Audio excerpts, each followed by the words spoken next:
nice.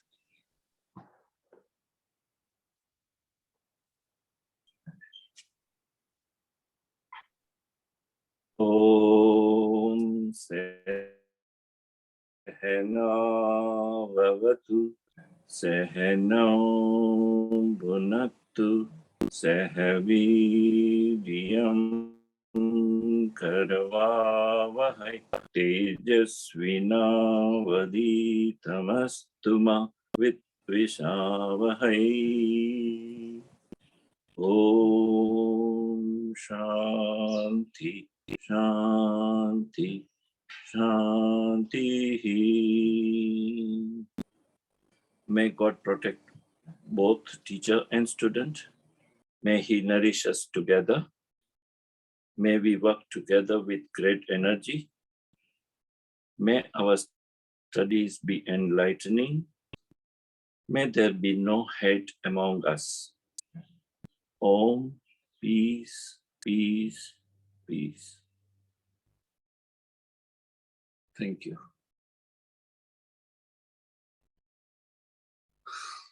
Okay, so we have been talking about Patanjali's Yoga Sutra. Last week we spoke about the first of the 8 principles, Yama and Niyama. Just to recap what we spoke on last week was Yama. Yama, it literally means don'ts. There are 5 elements that one should practice before embarking on the journey of yogic lifestyle. And what are these? These are, the first one is ahimsa, non-violence. And we spoke about it at length. Ahimsa would mean not only physical manner, but mental, emotional, and intentional. Second was satya, which is truth or not lying. And this means that you follow your lifestyle based on the truth that prevails and not based on the lies. Now we spoke about truth which are experienced personally and truth which are laid by other wise ancient sages and rishis. Next was asatya, which is non-stealing. Non-stealing would literally mean that anything that did not belong to you and you acquire is in this manner, in this context, it is stealing. And in order to perform your role in this life, anything that you possess, anything that you acquire, you have to be thankful for it. And emotionally, mentally, you have to take a permission of the nature by using the vayu, the breathing that we do, the water we draw from the earth, or the river or lake or well, or any of this aspect of, for instance, even the enjoying the sun, the most important aspect of our life that sustains on the earth is the sun. We have to be thankful for having the privilege of enjoying the sunlight. The next one was brahmacharya. Brahmacharya is to maintain your lifestyle in accordance with living in one relationship and not engaging or involving in multiple relationships with as far as the physical relationships are concerned. And the 5th one in Yama was aparigraha, which means not grasping or possessing more than you require. So these are the 5 yamas. And then we spoke about the niyamas, which are do's that you must follow, such as soch, which is purity of mind more than body. Santosha, contentment, be satisfied with what you have. Third one was tapas, which is basically means a disciplined life. Lead your life in a certain disciplined manner. The other one was Swadhyaya, which is study of literature, study of the experiences and truth experienced by wise people. And the last one was Ishvara Pranidhana, which means prayer in whatever form that you prefer to do prayer. And prayer, I personally mean thanksgiving. Be gratitude, have an attitude of gratitude that all that you are enjoying in life is the gift from the Supreme Self, call it God. So these are the two very important aspects of your Patanjali Yoga we spoke last week, Yama and Niyama. The next that we speak today is Asana, Pranayama, and Pratihara. We will talk about these three today. Asana, it literally means postures, as what we perform each time when we meet for yoga. Now, according to Patanjali, the yoga asanas are supposed to be very simple and to sustain with ease. Remember, this is very important according to Patanjali, that asana individually, and that is how I tell every time, do as much your body allows you to do. However, do not take that as an escape route. Give yourself a best effort. Do as much as you can possibly do. So whatever form of asana that we perform, do your best. But at the end of it, you must listen to your own body. If one is able to do to some extent and you are not able to do that extent, that's not the parameter. Parameter is that what is your best effort? Go by your best effort. So according to Patanjali, it's supposed to be a very simple asanas, the one that can sustain with ease to prepare for long hours of sitting in meditation. So he says that your first asana should be of sitting. You should be able to sustain yourself in the silence and stillness, for a long period of time. And that would enable you to be in dharana and dhyana without any movement.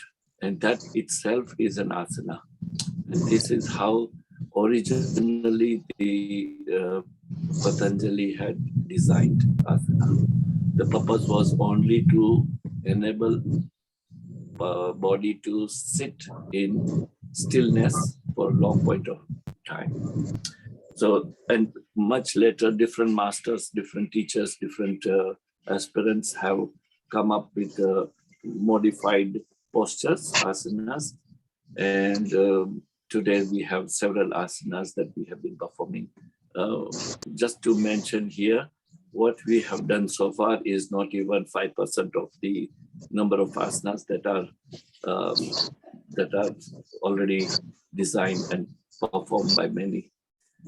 But we must master what we have learned so far and then gradually go on adding and learning new asanas. Here, I also want to mention that the reason why I periodically like to refresh and go back to the preliminary asanas and basic asana is to realize that no matter how much time you have been doing yoga, are you really able to do those simple basic asana as perfectly as supposed to be done? And we may realize that simple basic asanas are also sometimes not done as well as it should be done. And therefore, one should be aware of it and keep practicing those simple basic asana at every couple of weeks. If you remember, we have been talking about doing the flapping of leg Now, flapping of leg, whereby you flap your leg in a manner that you open up your thigh joints, which is one of the very significant asana for many other different asanas that we may have to do. Similarly, sitting and touching toes. Now, many people, even after spending years together doing yoga, realize that it's not easy to touch your toes as much as you should be doing. So we have to be aware of it and keep practicing it. The next asana, next aspect of Patanjali Yoga Sutra is pranayama. So asanas are basically, as I mentioned, is a physical form for the goal is that one is able to be in certain posture for a longer period of time in order to ultimately sit and do dharana and dhyana for a long point of time.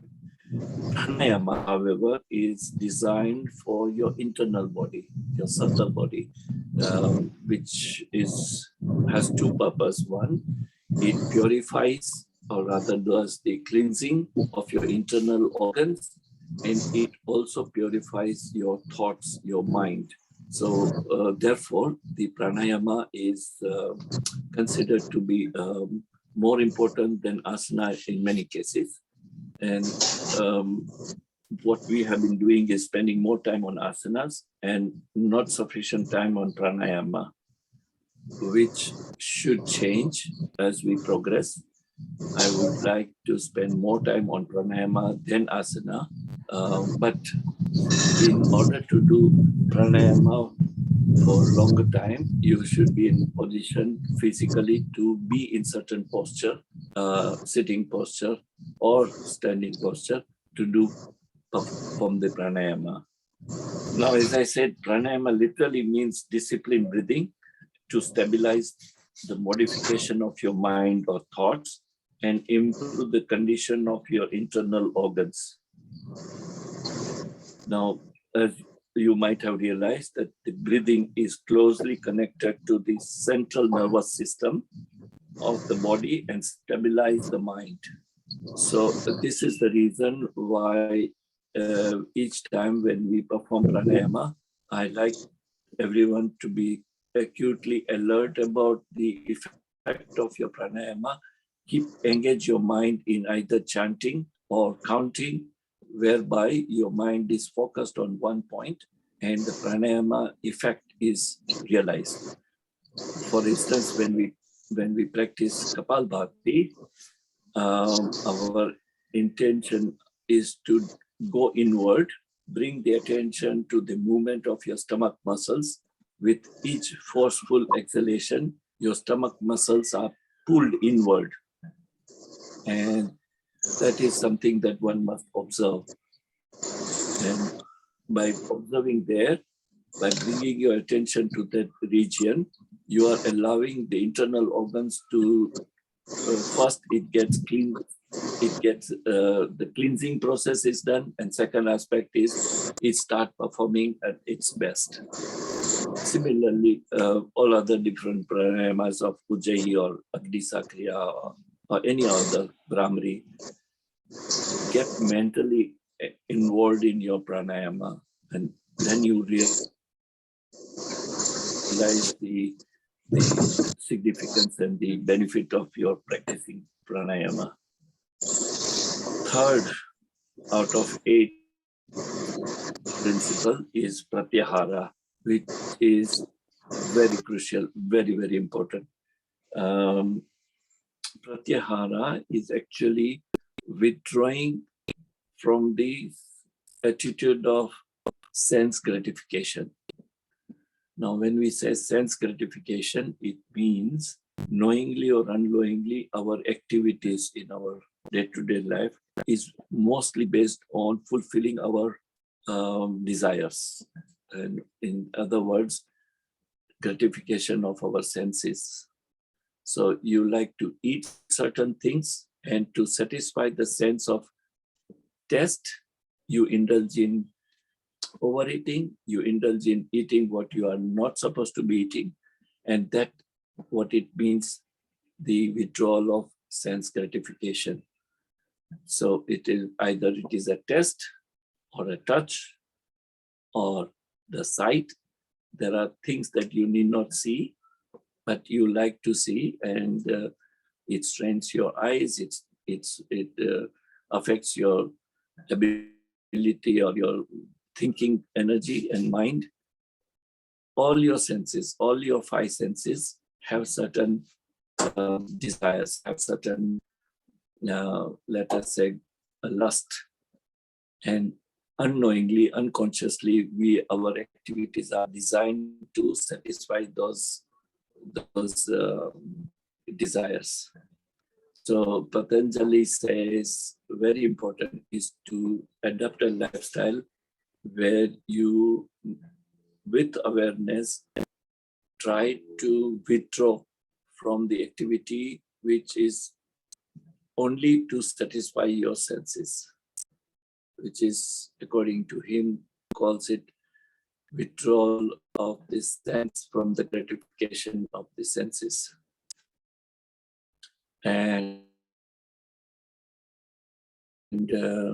you may not realize, but for a genuine yogic lifestyle, this aspect is most important. And when I say yogic lifestyle, I do not mean simply doing asanas 1 hour a day or pranayama, but the entire approach towards your life, towards your value of life and evolution in terms of spirituality. This element of Pratihara is extremely important. So Patanjali says that Pratihara is the sense withdrawal in order to peaceful meditation. So his goal in the entire of his teaching is only Raj Yoga, which is a meditation based. So asana, pranayama, niyama, yama, everything he has designed in order to enable us to sit motionless for a long period of time, to be in state of dharana and dhyana, to allow samadhi to happen. So here again, for Pratihara, he says sense withdrawal in order to peaceful meditation. Withdrawal from senses is essential.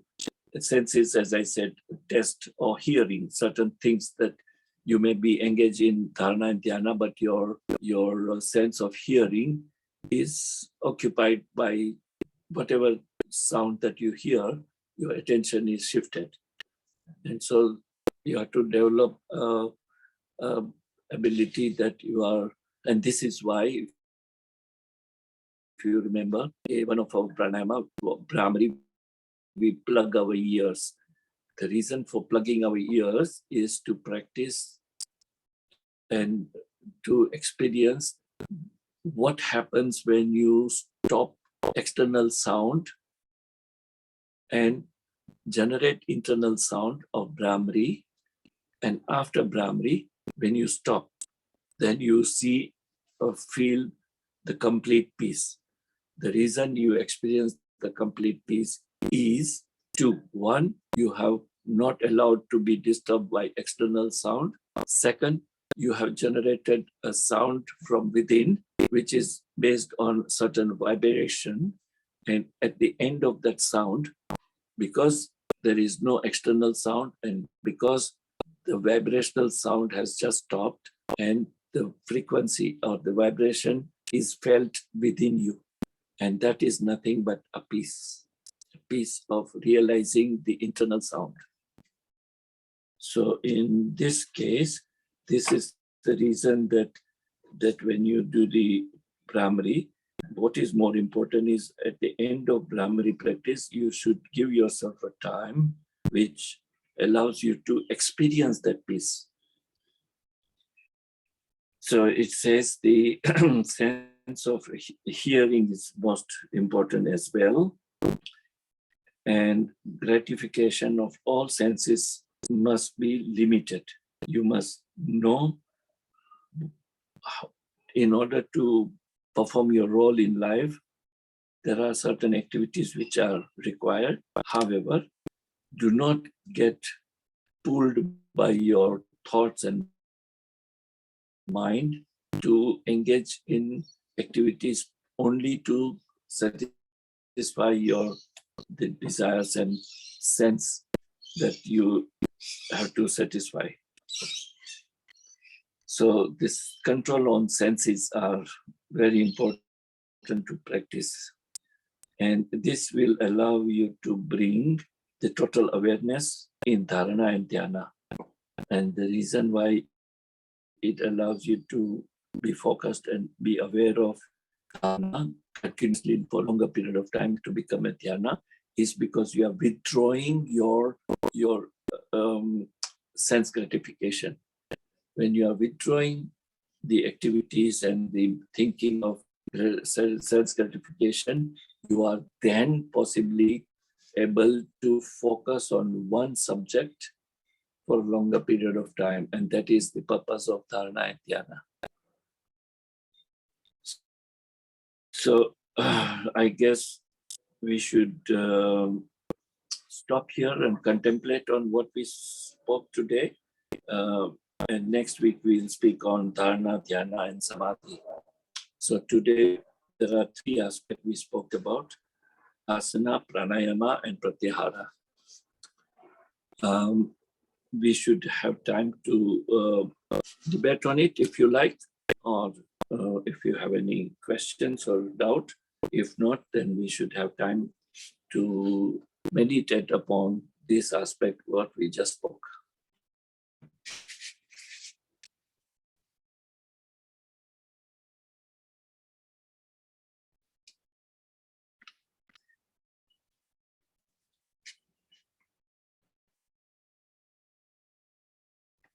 Is there any doubt that what you heard is not clear, or is there something that is not able to realize?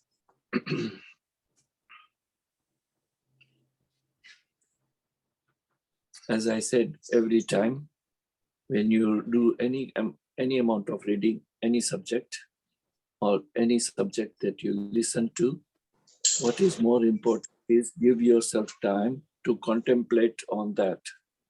Contemplate on what you read, contemplate on what you heard. And when you do the contemplation, you will either be convinced and agree on that, or you may have certain questions. Acharya ji, Hari Om. Hari Om. Acharya ji, Pratihara. You have just talked about Pratihara. Isme how will control the so many things like that we see many TVs and all. तो फिर भी उधर जाते हैं. We are seeing how to control it. पहली बात तो यह है कि you should not control it. Controlling of thought, controlling of emotions, or controlling of mind is only a myth. You cannot control. What you can do, however, is regulate your thoughts, regulate your priorities. So, for example, you have, let's say, 1 hour free time for yourself, or half an hour free time for yourself, and you feel like turning on the TV or watch the program of your choice, or you should sit alone, closing your eyes, and be happy with your own self. These are the two choices you have. Now, you pick the TV only because you are not aware of other option. But when you are acutely aware of the second option and the significance of that option, then it becomes natural that you will not turn on TV, but be with your own self and contemplate on any subject, or just watch your breath, or just sit still in any place in the house or wherever. Just be still, maintain silence and stillness, and everything else will happen. You don't have to do anything. Only thing you have to do is to maintain silence and stillness. Try even for 5 minutes or 10 minutes. So do not control. If your mind is dragging you to watch TV, either you become a slave of your mind, or you become a master of your mind. When you are master of your mind, you will listen to what you wish to do and not what mind tells you to do. So bottom line is to remain aware. Be aware of your goal in life. Be aware of values in life. Be aware of what you want to pursue.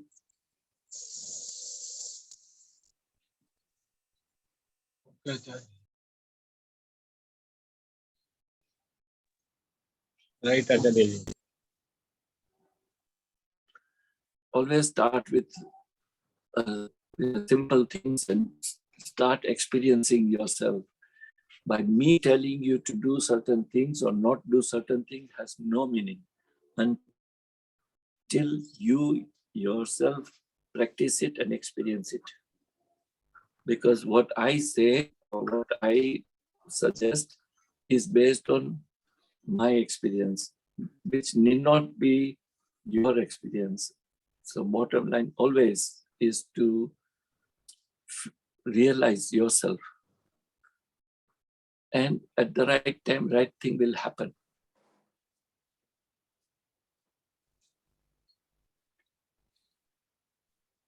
Acharya ji, there is one question in my mind. Yes, please. So we talked about asatya.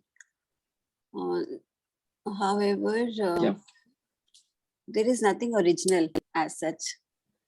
Everything is stolen. Everything is taken. Even the thoughts. Yes. Even the ideas. Yes. So now, what to do now? Yeah. This has happened. So as you said, in reality, nothing belongs to us, and we do not belong to anything. That's the ultimate truth, ultimate reality. But at this point of time, all of us are so engaged in our pursuing our materialistic life, which is okay, because we have to perform our role since we have taken a birth. My emphasis is to be aware of it, that I'm just performing role as a mother, as a wife, as a daughter, as a whatever, as a teacher, as a whatever that you are doing, you are only performing a role. That's it. You are not attached to it, and you are doing all your performances as best as you can. Finished. So this. What is the outcome of your activity? What is? Yes, Aditi. So this non-attachment seems to be like dishonesty sometimes. As if it's only like playing the role, and we are not actually living by it, or we are living, that means we are playing the role as such, living up to it. But yes, we have an idea that we are not a part of it. In this regard, I want to explain that you told that you just do the works or the activity satisfying your senses. So isn't it sometimes becoming self-centered to some extent, Well, when compared to the society or compared to the other aspects of families or whatever our other contributions like that is the question. Let me first speak about what Aditi raised. Yes, you're right, Aditi, that sometimes it is not easy to segregate what is your role of performance and what is the attachment that you develop. It is not easy, I agree. And therefore, if one is on the path of pursuing the spiritual life, it is always said it is not very easy in the beginning. However, you will soon realize it is the most easiest thing to do. It is only if you follow the thought or mind that you have, you will get involved in mundane activity and develop the attachment. But if you be aware of your tendency of your mind, tendency, and I mean the attitude of your mind, if you remain aware, then you will perform role without getting attached. You do certain job and get out of it, and that's it. It's over. Done is done. You don't have to, let's say, think about it again and again, because as you think about it, it stays with you in your subconscious mind. Just let it go. And that's only possible when you are in that awareness that I'm only doing my job. I'm only doing my role and nothing else. However, I do agree it's not easy. But sooner or later, you will get over that situation, and all people in your life, whoever is in your life, let's say you draw a circle, you draw a smaller circle, who are in that smaller circle? People, relationship. Then you draw a bigger circle, who are involved in that bigger circle? Larger circle, who are in that circle in terms of your relationship with them? Ultimately, all, smaller circle to the larger circle, all will realize your attitude, your individuality. People only speak about their personalities. Personality is something that is just external, that you project. Individuality is something that you possess. Individuality is something that you are, that of a being. If you follow that individuality, sooner or later, everybody will understand it, and most of them will accept it. So do not worry about it. It's just a matter of time. You have to remain firm on your choice of lifestyle.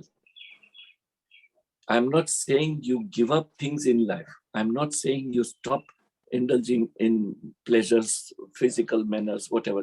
Do it. Follow it. Enjoy it. Remain aware that that is not what I am. That is not my lifestyle. I'm only performing for a time being. And that attitude will take you further. Coming back to Banashri's question, can you repeat, please? Selfish. Remember, the word selfish comes from original Greek, self-Irish. And Irish is love.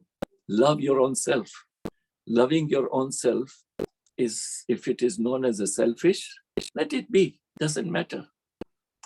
You being selfish does not mean that you exclude your responsibility, exclude your duties towards your, let's say, your family, your relationships, your jobs. Do it as best as you can, but that's only a performance. That's only a job. You are not that. That's not your goal. First, satisfy, be happy, love your own self. Love yourself. When I say self, I don't mean the body. Self, I mean, is your consciousness. If you are not satisfied and love your consciousness and follow the consciousness, then you are not in position to love or perform your duty as best as you should be. Because if you don't love yourself, your own individual self, you may not be able to love anybody in real sense. So being selfish is not a bad thing in a right sense. It does not, however, mean that you acquire things, go on acquiring and enjoying your sense gratification. That's a selfishness in materialistic world. When I'm talking, we are only speaking about pursuing spiritual life. In pursuing spiritual life, being selfish is a good thing, because that means You are aware of your consciousness and you are satisfied and you love your being conscious.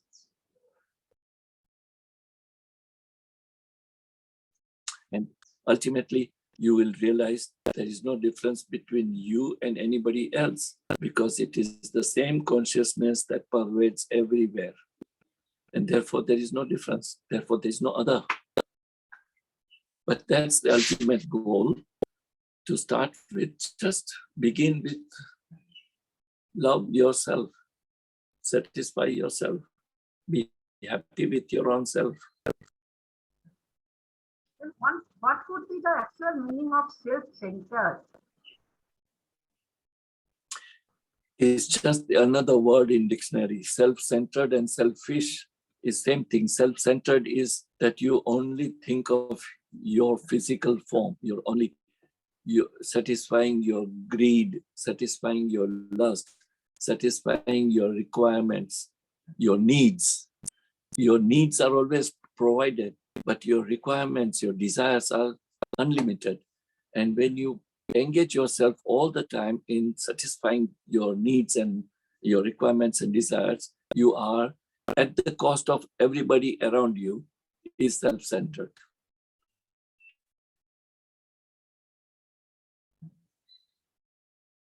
It is very easy to understand. Please understand. Let me give an example. For instance, you are fond of reading. Let me just give an example. You are fond of reading. You have in your daily life, your activity, your busy life, you have, let us say, 30-minute free time. Now, 30 minutes of free time, you have a choice to be with your family member and do the chit chat, or be by yourself and pursue your reading of your choice, your subject. What would you do? If you are self-centered, at the cost of everybody around you in the family, you will isolate yourself and, for example, read. In this case of example, you sit separate and do your reading without considering the time that you should spend with the family. That's being self-centered. But the same situation, exactly the same situation, if you spend 5 minutes in talking with your family, that look, here is my 30 minute of every daily life. I like to pursue my subject. And if you allow me to pursue my subject for next 30 minutes, I like to be by myself. I like to be by myself, either reading, meditating, whatever. Speak about it. Let all people around you agree on it. And then you are not self-centered. You are not self-centered just because it is happening because no one is displeased with your being alone and being pursuing your own interest. No one is unhappy about it because you have spoken about it, clarified it. Very subtle difference between self-centered and selfish. When you are selfish, you are only bothered about your consciousness being loving and satisfying everybody around you by just being conscious. Just remain conscious, be aware. Everything else will happen. Self-centered, however, is ignoring everybody, ignoring everyone around you in job, at home, in relation, and only pursue what you want to do, which is mostly based on ego.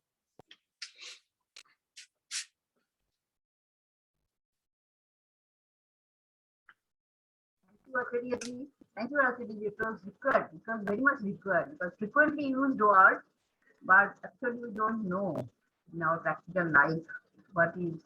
Sometimes we say that we are selfish, but that person is selfish. But unknowingly we are saying we don't know actually the meaning. We just apply like that to some other person or some other person to me. Anybody. So, but we can't control all the people around us. No, I can control myself. But you can control the whole world in that way, na? Just to move around my thought process or my ideas. That is not possible. So how to how to coordinate with those all these different types of mentalities, different types of mentalities, we can say, the thought process. They are also right in their position. Yes. So here is the case when you have so many things to manage, and yet you want to pursue your whatever is the goal that you want to pursue, whether it's a spiritual life, reading, activities of your choice, sports, whatever. As I said, you have to have an open house talk about it, give the priorities in life. You have to find a fine balance in maintaining your, let's say, lifestyle at home, at work, and yet pursuing your personal goals. Now, personal goal can be different for different people. If I speak about me, if I want to talk about me, I would say my personal goal is to be alone. And when I say alone, I don't mean lonely, but I find myself being me among everybody else. And I allow people to talk, and I stay with my own self. That may not hurt others, but people may find that either I am arrogant or I'm not involved in their activity of discussions or family gathering, etc. But that's okay. That's the price you have to pay in order to pursue your spiritual life, your personal life. You have to find a space which allows you to pursue your own personal goal. Now, personal goal, again, I say, is different. Some people have to have personal goal of engaging in sports activities or reading or traveling or whatever is the goal. It's okay. It's perfectly fine as long as you are aware of it. At certain time, your values will change in life and you prefer to be absolutely inactive. When I say inactive, I do not mean that you are useless. I mean inactive because you choose to remain inactive. And inactiveness is nothing but being silent and still. Find time. And that will give so much of pleasure to yourself, to your individual self, and of course your mind as well, that everything else that may happen, you will be able to accept. You will be able to accept it. And gradually people around you will accept you. They will understand you. They will realize that you mean nothing wrong. You mean nothing harmful to anybody. It's just that you want to pursue your life goal without harming anybody, without disturbing anybody. It's a journey by itself. The only important thing is you must know your goal and stay on it. There may be some difficulty initially, but things will, there is an element of supreme consciousness being aware of your goal and making certain arrangements by itself that let you pursue your goal peacefully. It happens. It happens, believe me. Initially, yes, I agree, you may feel so many objections and repercussions from people around you, but it all will settle.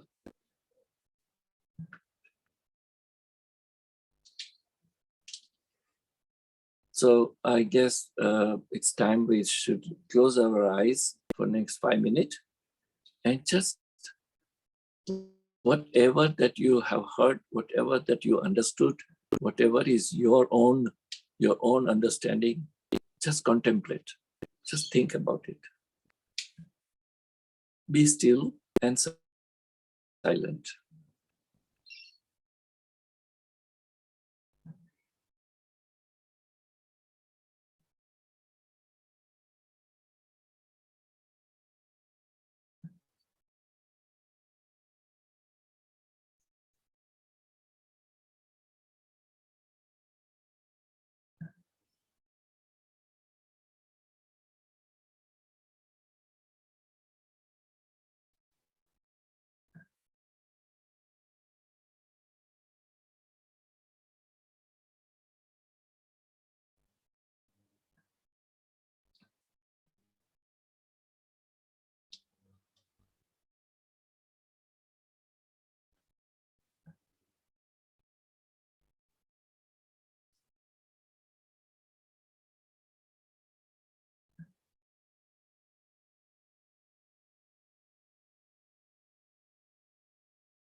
Asato ma sagamaya tamaso ma jyotirgamaya mrityurma amritam gamaya loka samasta Sukhino bhavantu. Loka samasta Sukhino bhavantu. Samasta loka Sukhino bhavantu. Om Shanti Shanti Shanti. Thank you, God, for giving us air to breathe. Thank you, God, for giving us water to drink. Thank you, God, for giving us sun for energy. Thank you, God, for giving us food to eat. Thank you, God, for giving us good health and happiness. Thank you, God, for giving us positivity. Thank you, God, for giving us all that we deserve. Thank you, God, for your love, your protection, your guidance, your blessings. Thank you, God, for the existence. Thank you for giving me a chance to serve you.